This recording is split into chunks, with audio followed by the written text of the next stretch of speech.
செய்தி கதம்பம்.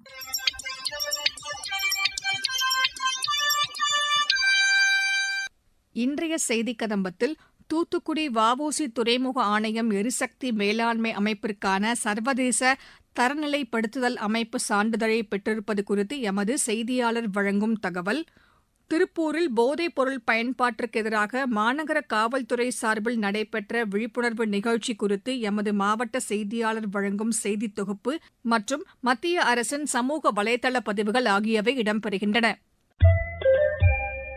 நாட்டிலேயே முதன்முறையாக தூத்துக்குடி வ.உ.சி. துறைமுக ஆணையம் எரிசக்தி மேலாண்மை அமைப்பிற்கான சர்வதேச தரநிலைப்படுத்துதல் அமைப்பு சான்றிதழை பெற்றுள்ளது பற்றி எமது தூத்துக்குடி மாவட்ட செய்தியாளர் வழங்கும் தகவல்கள்.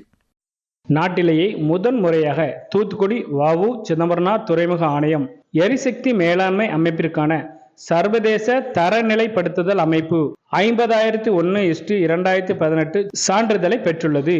நாட்டில் 2070 ஆண்டுக்குள் நிகர பூஜ்ய கார்பன் உமிழ்வை அடைய வேண்டும் என்ற பாரத பிரதமர் நரேந்திர மோடியின் தொலைநோக்கு பார்வைக்கு ஏற்ப இந்த துறைமுகத்தில் எரிசக்தி திறனை மேம்படுத்தும் நடவடிக்கைகள் தொடர்ந்து மேற்கொள்ளப்பட்டு வருகின்றன. இது நாட்டின் தூய்மையான எரிசக்தி மாற்றத்திற்கும் கடல்சார் துறையில் கார்பன் அமிழ்வை குறைக்கும் நீண்டகால இலக்குகளை ஆதரவாக இருக்கும் வகையில் இந்த துறைமுகம் செயல்பட்டு வருகிறது.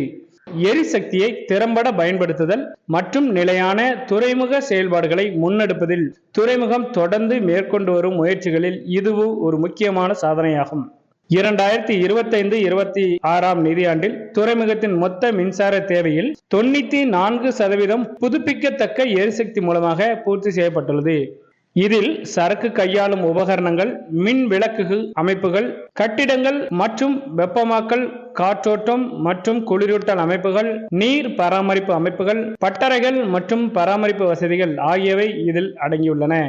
எரிசக்தி பயன்பாடு மற்றும் இழப்புகள், கழிவு பராமரிப்பு, செயல்பாட்டு கட்டுப்பாடுகள், எரிசக்தி கண்காணிப்பு மற்றும் அளவீடு, சூரிய மற்றும் காற்றாலை போன்ற புதுப்பிக்கத்தக்க எரிசக்தி அமைப்புகள், மின்சார வாகனங்கள் மற்றும் அவற்றிற்கான மின்னூட்டும் வசதிகள் ஆகியவற்றிலும் இந்த அமைப்பு கவனம் செலுத்துகிறது.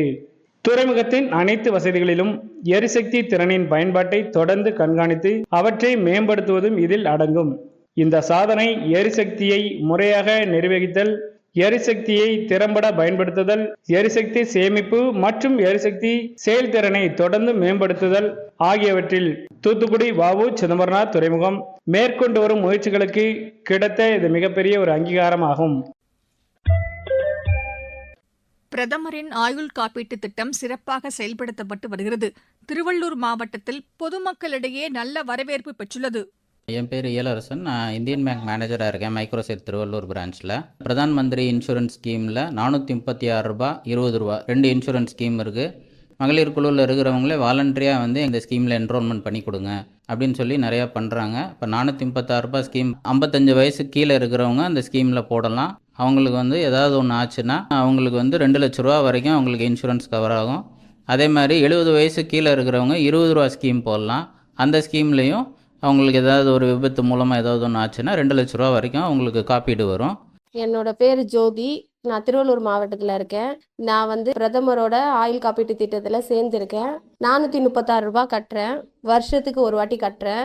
இதன் மூலமாக என் குடும்பம் எதனா ஒரு பிரச்சனையில் இருக்கும்போது எங்களுக்கு 2 லட்சம் ரூபாய் காப்பீட்டு திட்டமாக வருது. நான் இங்கே குழு நடத்துகிறேன். அந்த குழு மூலமாகவும் எல்லாரையும் இதில் நான் சேர்க்க வச்சுருக்கேன். இதன் மூலமா எல்லாருமே பயனடைய முடியும். அதனால எல்லாருமே இதுல சேர்ந்து நல்ல பயனடைங்க. இந்த காப்பீட்டு திட்டத்தை கொண்டு வந்த பிரதமருக்கு எங்களுடைய நன்றியை தெரிவித்துக் கொள்கிறேன். தாட்சாயணி இந்தியன் பேங்க்ல நான் 20 ரூபாய் இன்சூரன்ஸும் 436 ரூபாய் இன்சூரன்ஸும் கட்டுறோம்.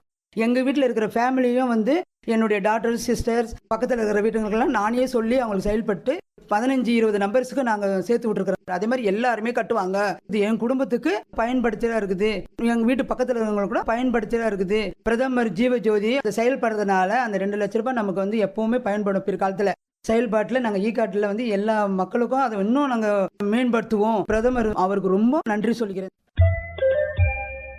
திருப்பூர் திருப்பூரில் போதைப் பொருள் பயன்பாட்டிற்கு எதிராக மாணவர்களிடையே விழிப்புணர்வை ஏற்படுத்தும் வகையில் மாநகர காவல்துறை சார்பில் நடைபெற்ற விழிப்புணர்வு நிகழ்ச்சி ஏராளமான கல்லூரி மாணவர்கள் ஆர்வமுடன் பங்கேற்றனர். இதுகுறித்து எமது திருப்பூர் மாவட்ட செய்தியாளர் வழங்கும் செய்தி தொகுப்பு. கனவுகளை சுமக்க வேண்டிய கரங்களில் போதைப் பொருட்கள் சுமையாகி விடக்கூடாது. இளைய தலைமுறையை போதைப் பொருட்களின் பிடியிலிருந்து பாதுகாத்து போதை இல்லாத தமிழகத்தை உருவாக்கும் நோக்கில் மாநிலம் முழுவதும் பல்வேறு விழிப்புணர்வு நிகழ்ச்சிகள் நடத்தப்பட்டு வருகின்றன. அதன் ஒரு பகுதியாக திருப்பூர் தீரன் சின்னமலை கல்லூரியில் பல்வேறு கல்லூரிகளைச் சேர்ந்த மாணவர்களுக்காக விழிப்புணர்வு நிகழ்ச்சிகள் நடைபெற்றது. இதில் மாநகர காவல் ஆணையர் ராஜேஸ்வரி, காவல் துணை ஆணையர் ரமேஷ் கிருஷ்ணன் உள்ளிட்ட காவல்துறை அதிகாரிகள் கலந்து கொண்டு போதைப் பொருட்களின் தீமைகள் குறித்தும் அவற்றிலிருந்து இளைஞர்கள் விலகி இருக்க வேண்டியதன் அவசியம் குறித்தும் எடுத்துரைத்தனர். விழிப்புணர்வை வெறும் வார்த்தைகளோடு நிறுத்தாமல் மாணவர்களின் படைப்பாற்றலோடு இணைக்கும் வகையில் பேச்சு போட்டி, போதைப் பொருள் தடுப்பு விழிப்புணர்வு போஸ்டர் தயாரித்தல், ரீல்ஸ் தயாரித்தல் மற்றும் மைம் உள்ளிட்ட போட்டிகள் நடத்தப்பட்டன. இது நார்மலான ப்ரோக்ராம்ஸ் மாதிரி இல்லாம speech, reels making, poster making இந்த மாதிரி ஸ்டூடெண்ட்ஸோட டேலண்ட்டுக்காகவும் சேர்த்து நிறைய ஈவெண்ட்ஸ் அரேஞ்ச் பண்ணியிருக்காங்க. இது ரொம்ப ஹெல்ப்ஃபுல்லா இருந்துச்சு. ட்ரக் காம்படிஷன்ல நான் ஒரு ஸ்பீச்ல இருக்கேன். நான் பேசுற ஸ்பீச் மற்றவங்களுக்கு போய் சேரதுல நான் ரொம்ப பெருமைப்படுறேன். ட்ரக் காம்படிஷன்ல என்னென்ன முக்கியத்துவம், அதை எப்படி தவிக்கிறதுங்கிறத பத்தி நான் ஸ்டூடெண்ட்ஸ் கிட்ட சொல்றது ரொம்ப பெருமையா நினைக்கிறேன். பல்வேறு கல்லூரிகளைச் சேர்ந்த ஏராளமான மாணவர்கள் ஆர்வத்துடன் பங்கேற்று தங்களது திறமைகளை வெளிப்படுத்தினர். போட்டிகளில் வெற்றி பெற்ற மாணவர்களுக்கு பாராட்டு சான்றிதழ்கள் மற்றும் பரிசுகள் வழங்கப்பட்டன. போதைப் பொருளை மறுப்போம், வாழ்க்கையை வரவேற்போம் என்ற விழிப்புணர்வு எண்ணத்தை மாணவர்களின் மனதில் விதைக்கும் வகையில் இந்த நிகழ்ச்சி அமைந்தது. காலேஜ்ல போலீஸ் டிபார்ட்மெண்ட்ல இருந்து ஆன்டி ட்ரக் அவேர்னஸ்க்காக வந்திருக்காங்க. இதுல வெறும் பேச்சு போட்டின்னு மட்டும் வைக்காம மைம், ரீல்ஸ், அப்புறம் போஸ்டர் மேக்கிங்னு நிறைய காம்படிஷன் வச்சாங்க. செமினார் மட்டும் வைக்காம இந்த மாதிரி நிறைய ஆக்டிவிட்டிஸ் வைக்கிறதுனால எங்களுக்கு ரொம்ப ஆக்டிவா நாங்க பார்ட்டிசிபேட் பண்ணோம். இது மூலியமா எங்களுக்கு நிறைய அவேர்னஸ் கிடைச்சது. மத்திய அரசின் சமூக வலைதள பதிவுகள். தேசிய கல்வி உதவித்தொகை இணையதளத்தை மத்திய வேளாண் அமைச்சர் திரு சிவராஜ் சிங் சௌஹான் புதுதில்லியில் இன்று தொடங்கி வைத்தார்.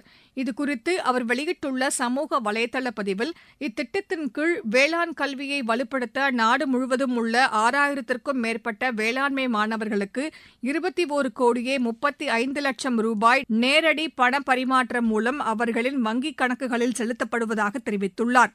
இத்திட்டத்தின் மூலம் வேளாண் மாணவர்கள் எந்தவித தாமதமும் இன்றி ஒவ்வொரு மாதமும் கல்வி உதவித்தொகை நேரடியாக பெற முடியும் என்றும் தெரிவித்தார்.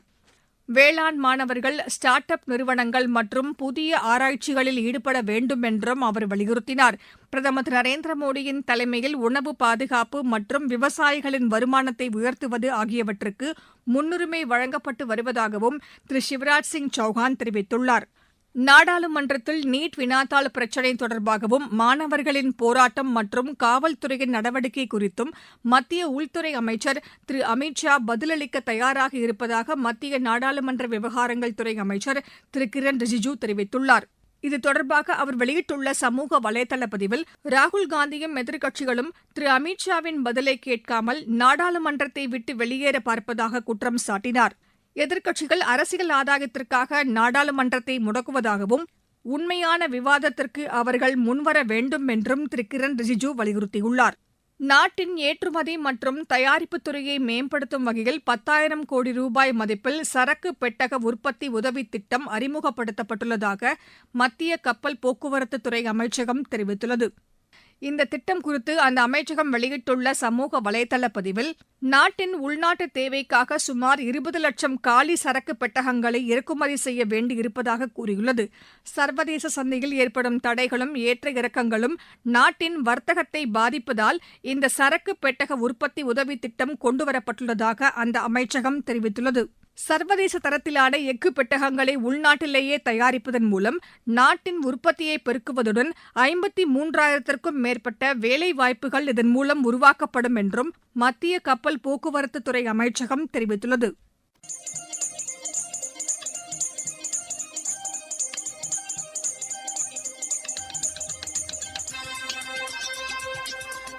இத்துடன் இன்றைய செய்திக் கதம்பம் நிறைவு பெறுகிறது.